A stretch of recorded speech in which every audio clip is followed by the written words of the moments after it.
रात का समय था और आसमान में काले बादल घिर आए थे।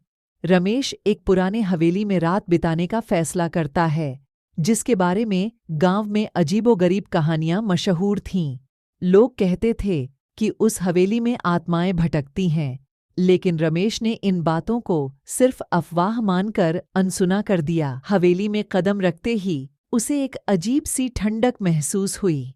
अंदर का माहौल बहुत ही डरावना था।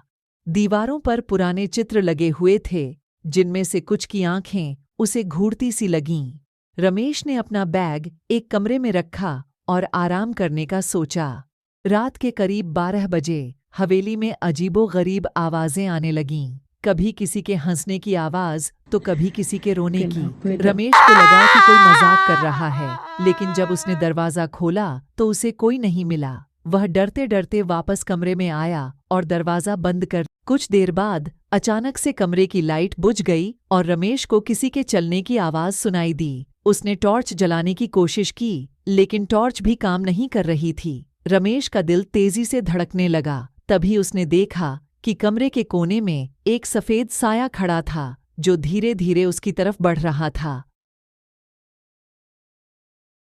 ऐसी ही हॉरर कहानी के लिए हमारे चैनल को सब्सक्राइब करें।